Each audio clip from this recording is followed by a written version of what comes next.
터키 남동부의 메마른 언덕 하나가 인류 역사 전체를 뒤바꿀 줄 누가 알았을까요?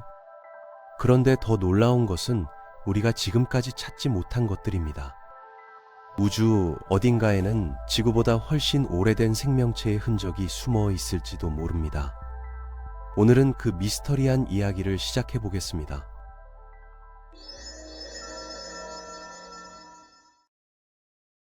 터키의 작은 마을 근처에 위치한 이 특별한 언덕은 수천 년 동안 지역 주민들에게는 그저 평범한 높은 땅에 불과했습니다.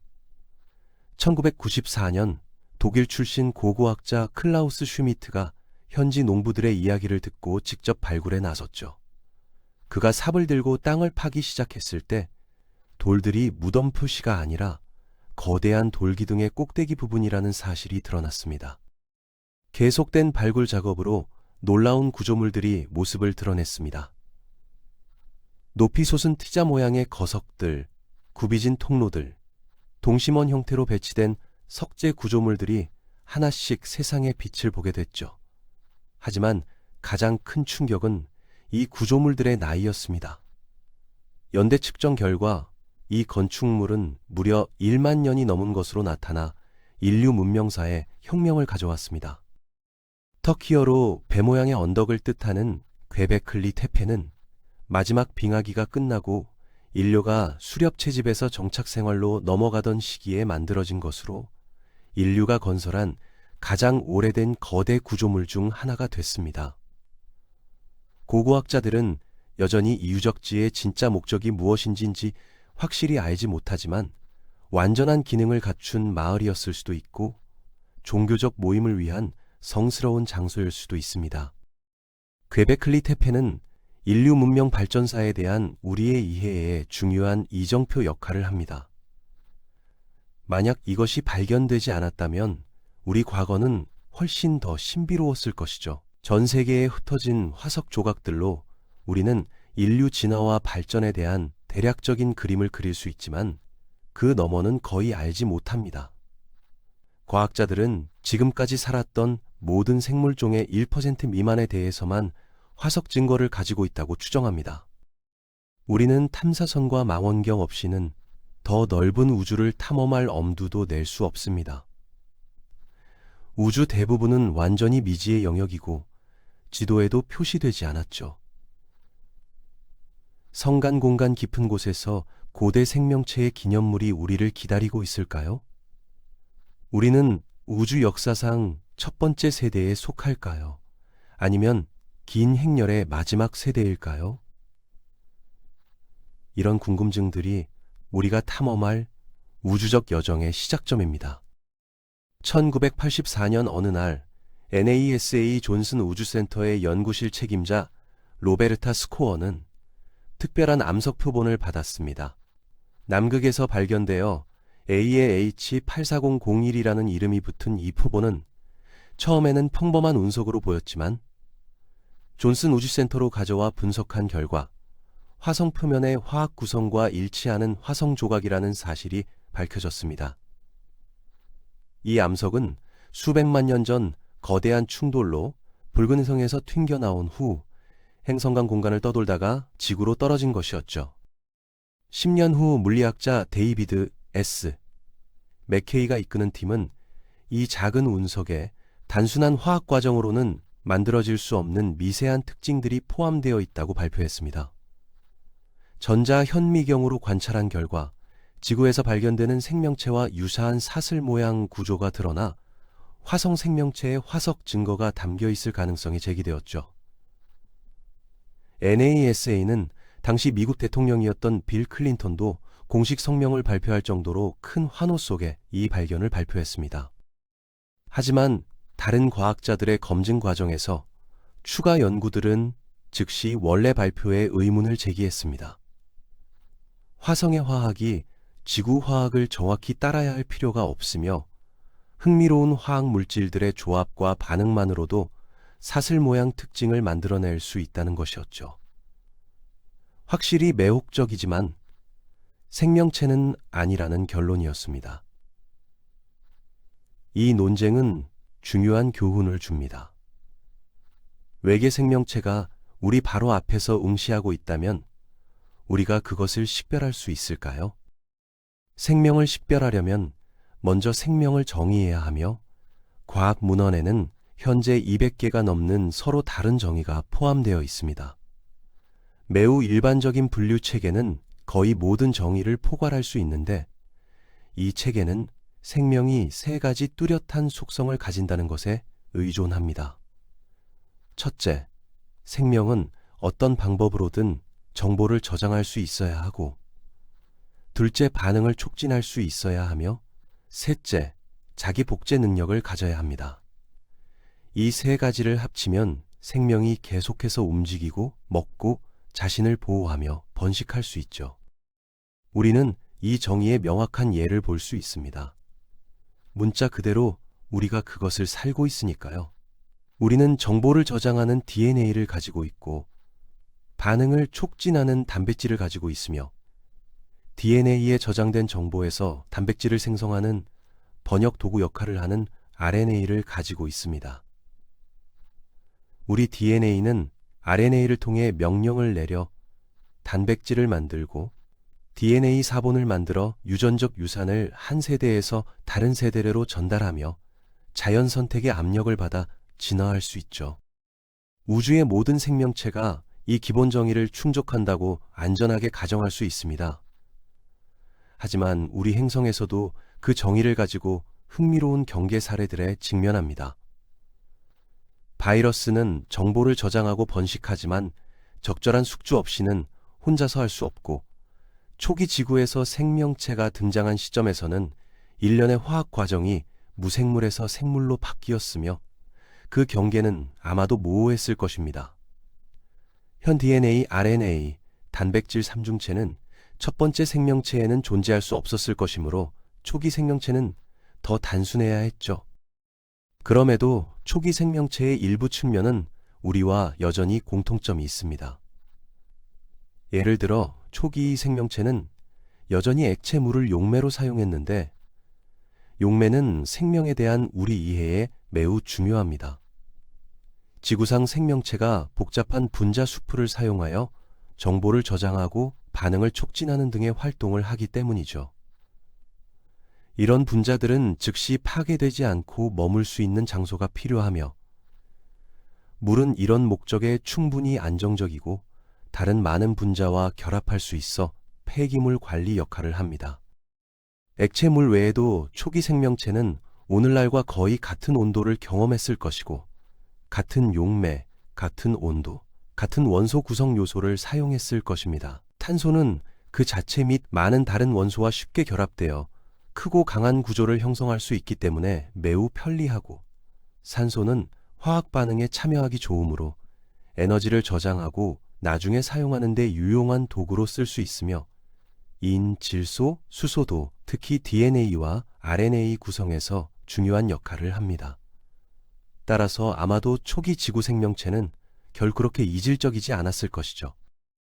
아마도 우리 행성에서 일어난 일이 일반적이며 우주 거의 모든 형태의 생명체는 같은 기본 성분인 물, 탄소, 햇빛 등을 필요로 했을 것입니다. 아니면 결국 우리는 하나의 데이터 포인트만 가지고 있고 이것이 화성 운석이 매우 매혹적이었던 주요 이유 중 하나였습니다.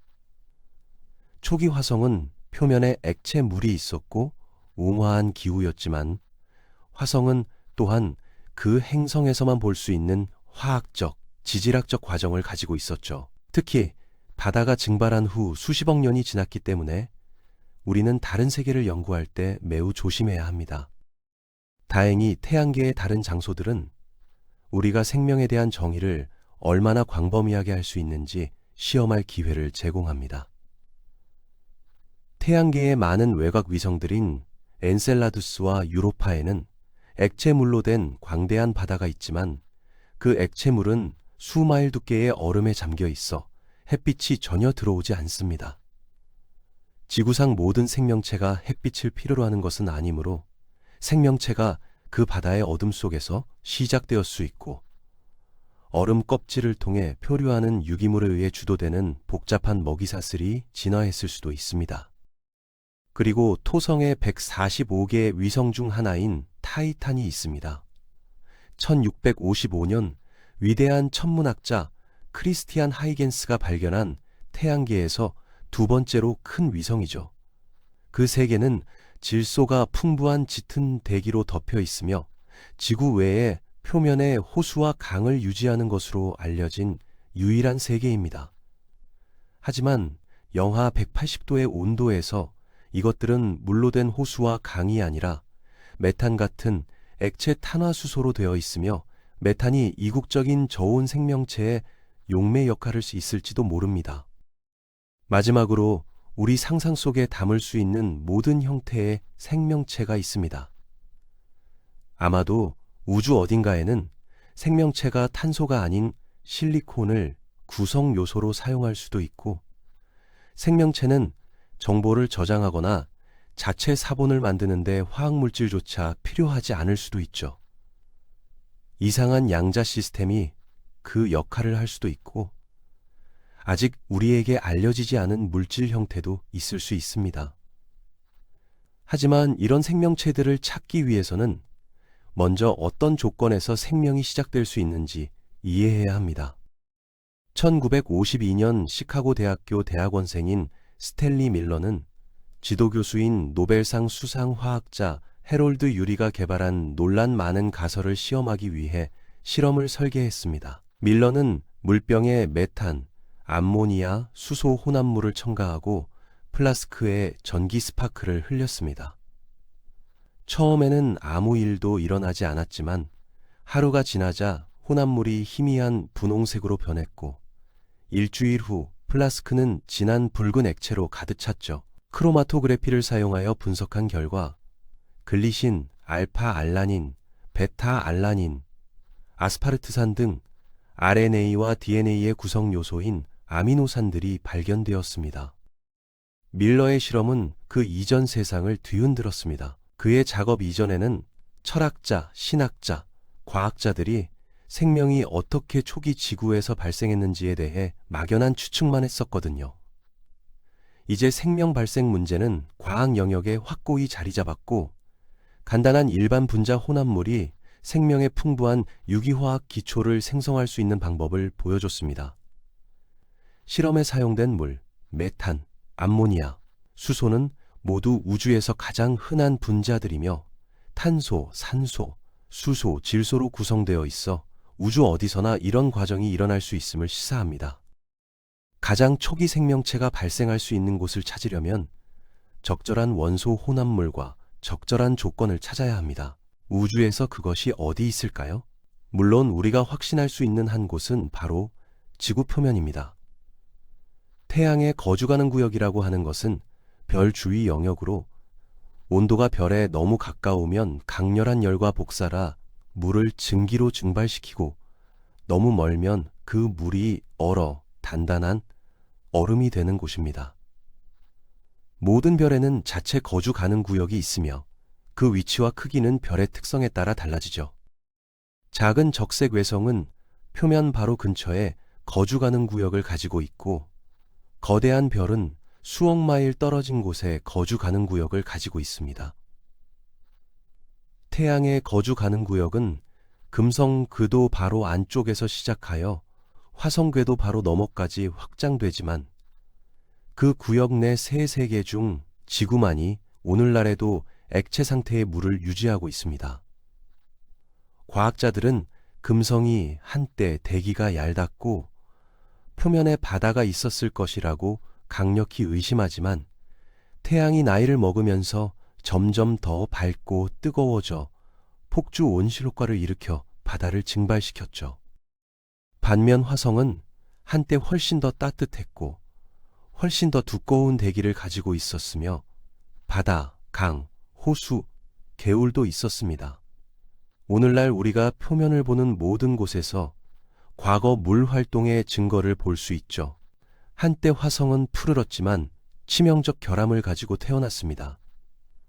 10억 년이 채 되지 않아 너무 작아졌고 녹은 핵이 식어 고체가 됐으며 자기장이 꺼지고 태양풍이 대기를 벗겨내어 행성은 말라 죽었습니다. 하지만 우주 전체에는 은하 전체에도 자체의 거주가능 구역이 있어 우주 곳곳에서 생명이 탄생할 기회가 있었을 것입니다. 하지만 생명체가 나타날 기회를 갖기 위해서는 쾌적한 별 근처 행성 표면에 선생물학적 유기화합물이 풍부한 액체물이 나타나야 합니다. 실제로 지구 풍부한 바다의 기원은 여전히 미스터리로 남아있는데, 지구는 처음에 많은 물과 함께 형성됐지만 대부분의 물은 표면에 도달하지 못하고 멘틀의 화학화합물로 갇혔거나 지구가 아직 용융 상태일 때 증발했습니다. 천문학자들은 혜성과 소행성이 지구 물 공급을 보충하는 데 중요한 역할을 했을 가능성이 있다고 믿으며, 이런 작은 잔해 조각들이 태양계 외곽 지역에서 형성되어 어린 행성에 충돌해서 결국 바다를 형성하기 위해 축적된 신선한 물을 가져갈 것이라고 봅니다. 2014년 일본 우주기구가 발사한 하야부사 2 임무는 소행성 류구로 향하는 탐사선이었는데, 이 임무는 류구 표면에서 샘플을 수집하여 실험실에서 면밀히 연구하기 위해 지구로 돌아왔습니다. 과학자들은 소행성 먼지 입자에서 여러 아미노산이 존재한다는 사실을 발견하고 놀랐는데, 그중 일부는 지구 생명의 기초를 형성했기 때문입니다. 따라서 밀러 유리 실험은 우주에서 유기화합물과 더 복잡한 아미노산을 만들 수 있는 많은 옵션 중 하나일 뿐인 것 같으며, 류구가 태양계 형성의 잔재이며 40억 년 이상 손상되지 않은 상태를 유지해왔다는 점을 고려하면 생명 구성 요소가 일찍 지구 표면에 도달했을 가능성이 큽니다. 하지만 아미노산의 존재는 태양계 암석보다 더 오래전부터 시작됐습니다.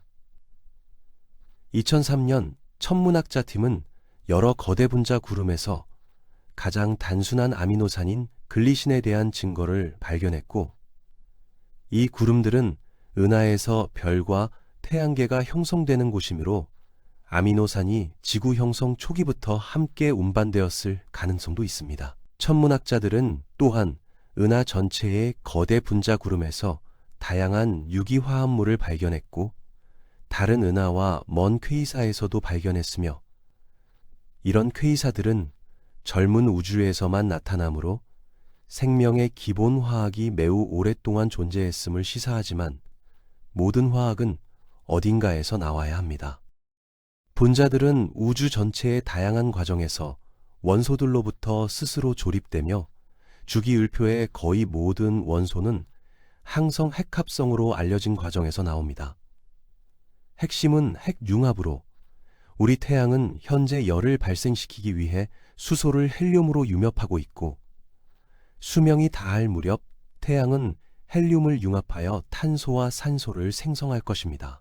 태양보다 훨씬 무거운 별들은 탄소와 산소를 칼슘, 마그네슘 등으로 융합할 수 있고, 철을 포함한 모든 원소까지 융합할 수 있으며, 초신성은 많은 무거운 원소를 융합할 충분한 에너지를 가지고 있고, 중성자별 융합은 금과 음을 포함하여 더 많은 것을 생성합니다. 우리는 최초 별이 빅뱅 이후 최소 1억 년이 지나서야 나타났다는 것을 알고 있고, 제임스 웹 우주망원경을 통한 관측을 바탕으로 은하가 5억 년 안에 완전히 구성된 것으로 보인다는 것도 알고 있습니다. 우리가 아는 생명체가 암석 행성의 액체 물 바다에서 수영할 수 있는 첫 번째 가능성은, 안정된 별을 공전하는 암석 행성이 빅뱅 이후 1억에서 5억 년 사이에 발생했을 것이며, 우리 태양계는 약 90억 년 후에 형성됐으므로 지구가 우리 우주에서 생명을 창조할 수 있는 첫 번째 기회가 아니었다고 가정하는 것이 안전합니다. 하지만 더 이국적인 형태의 생명체라면 어떨까요? 1973년 저명한 물리학자 프랭크 드레이크는 중성자별 내부의 미세한 구조가 다윈 진화에 대한 모든 조건을 충족할 수 있다고 제안했습니다.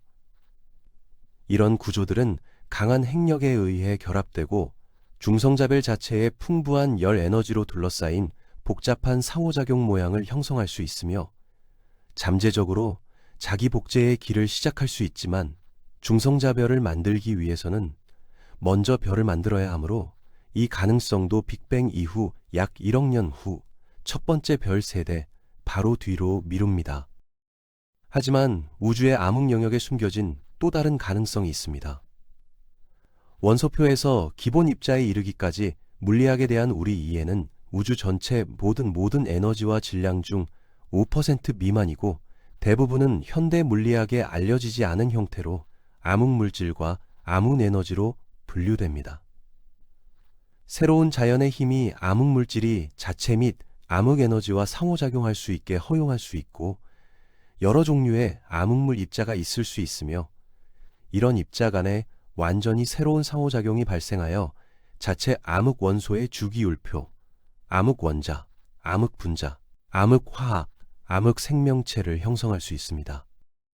우리가 이해할 수 없는 에너지원을 사용하는 완전히 외계 생명체가 우주의 숨겨진 그림자에 존재할 수 있고 현재에도 우주는 우리에게 완전히 관찰할 수 없으며 그런 종류의 암흑 그림자 생명체가 가능하다면 최초 별이 나타나기 훨씬 전에 나타났을 수 있었을 것입니다. 아마도 암흑 생명체는 우주가 아직 플라스마 상태일 때 나타났을 수도 있고 극히 초기 우주의 조건을 이해하지 못하는 우리로서는 빅뱅의 불길 속에서 어떤 이국적 힘이 춤을 추었는지 어떤 구조와 패턴이 나타났는지 알 수 없으며 생명체 같은 것이 그 소용돌이에서 생겨났을 수도 있습니다. 하지만 이 모든 놀라운 가능성을 고려하더라도 고대 생명체가 생겨났다면 우리가 어떻게 알 수 있었겠습니까? 1950년 여름 어느 즐거운 오후 유명한 입자물리학의 선구자 엔리코 페르미는 동료들과 점심을 먹으러 걸어가며 외계인에 대한 주제로 추측하기 시작했습니다. 한동안 논쟁을 벌인 끝에 그는 갑자기 모두 어디 있니? 라고 소리쳤죠. 논리는 간단했습니다. 마이너스 지구는 특별히 특별한 게 아니고 은하수에는 현재 적어도 1천억 개의 별이 살아있으며 관측 가능한 우주 부피 안에는 잠재적으로 거의 2조 개의 은하가 있을 수 있다는 것이었습니다.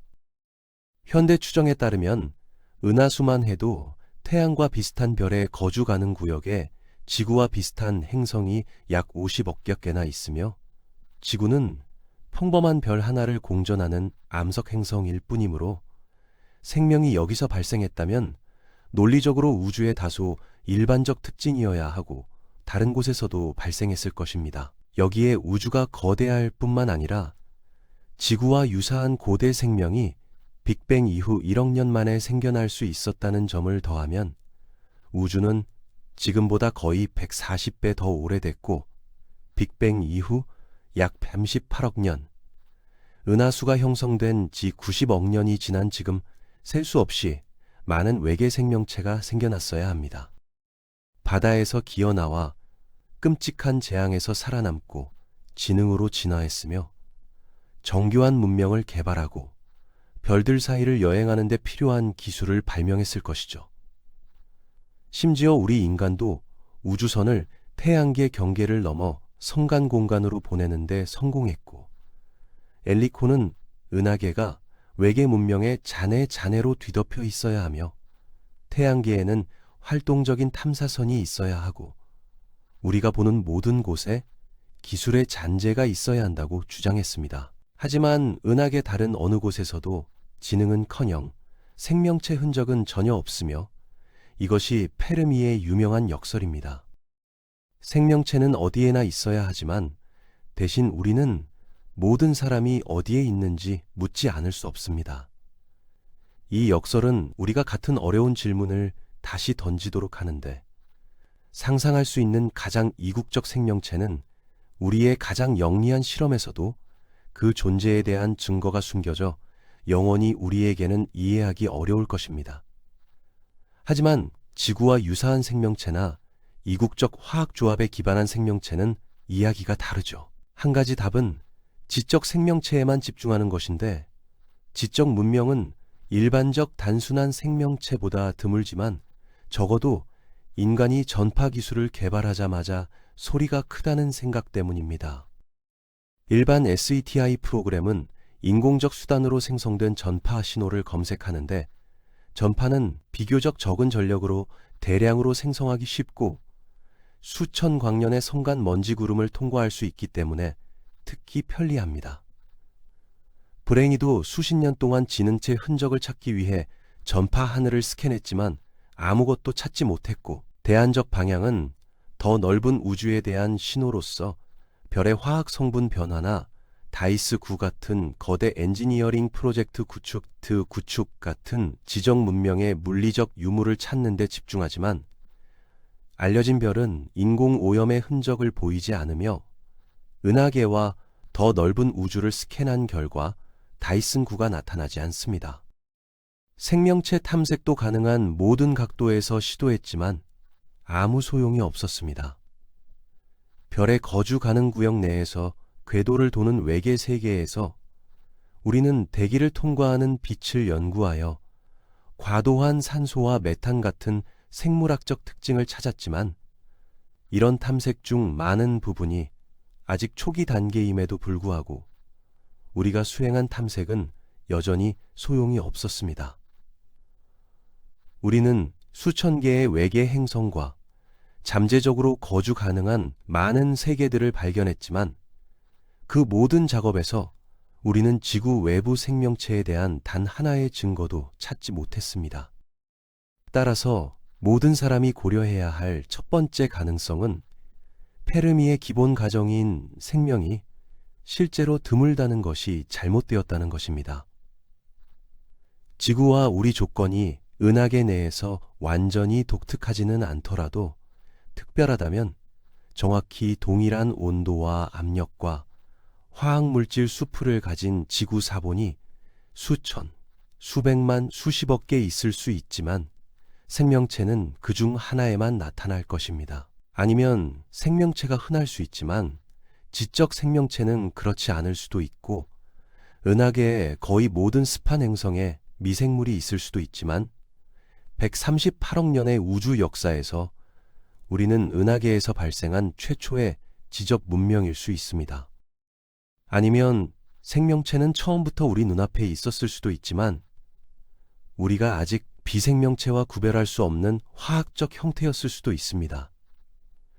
아마도 생물이 정말로 한때 화성 운석을 기어다녔을 수도 있고, 아마도 묻힌 바다의 외측 달이 살아있고 활동적이지만 우리는 그것이 무엇인지 아직 깨닫지 못할 수도 있습니다. 물론 또 다른 가능성은 생명과 지능이 모두 공통적이지만 오래 지속되지 않을 수도 있다는 것으로, 생명은 셀 수 없이 많은 세계에서 발판을 마련한 후 결국 소멸될 수도 있고, 지능이 생겨나자 우리는 비교적 빠르게 스스로를 파괴할 수 있는 능력을 개발했지만 자신의 생존을 보장할 만큼 정교하지 못했을 수 있습니다. 핵무기 확산과 기후변화의 급격한 재앙은 우리 종을 위협하지 않을 수도 있지만 더 넓은 우주와 소통하는 우리 능력에 대한 파멸을 확실히 의미할 수 있으며, 우리는 그런 재앙에서 기술적 힘을 회복할 수 있을지, 아니면 더 큰 재앙이 우리를 삼킬 때까지 고대 조상 방식으로 돌아가 세대를 거쳐 살아남을지 알 수 없습니다. 하지만 우리가 이길 것이라고 상상해 봅시다. 아마도 우리는 태양계와 심지어 지역 은하계 전체에 퍼져 별들 사이 광대한 거리를 극복하고 수백만 년 또는 그 이상 기술적으로 정교한 상태를 유지할 것이지만 우주적 규모에서는 거의 아무것도 아니라는 것입니다. 우주 나이는 138억 년이고 우리 은하계는 수조계 중 하나이며, 결국 어떤 한계에 도달하고 우리는 단순히 우리 유산이라고 부를 수 있는 텅 빈 세상과 죽은 우주 탐사선 외에는 아무것도 없이 사라져버립니다. 그래서 아마도 우리만 그런 것이 아닐 것이고 138억 년 동안 이 조개의 은하계에서 다른 지적 종들이 생겨나고 퍼져나갔지만 우주를 지배하는 광대한 시간과 공간은 우리를 의미 있는 지속적 접촉에서 잔인하게 분리합니다. 가장 큰 라디오 폭발은 배경에서 들리는 속삭임에 불과하고 가장 밝은 신호는 희미한 촛불의 깜빡임일 뿐이죠. 그러나 아마도 우리의 깊은 후손들이 지금부터 여러 세대 후손이 우리 은하계를 탐험하면 멸종된 문명의 묘지로 가득 찬 것을 발견할 것입니다. 그들은 어떤 기념물을 외계 세계 수마일에 달하는 흙 아래 묻혀 있을까요? 성간 공허의 깊은 곳에서 어떤 탐사선을 만날까요? 그런 발견은 많은 질문에 답하고 더 많은 것을 제기할 것이며 인류 기원이 아니라 우주 모든 생명의 기원에 이르기까지 외계 생명체인 괴베클리 테페가 우리가 그것을 찾기를 기다리고 있습니다.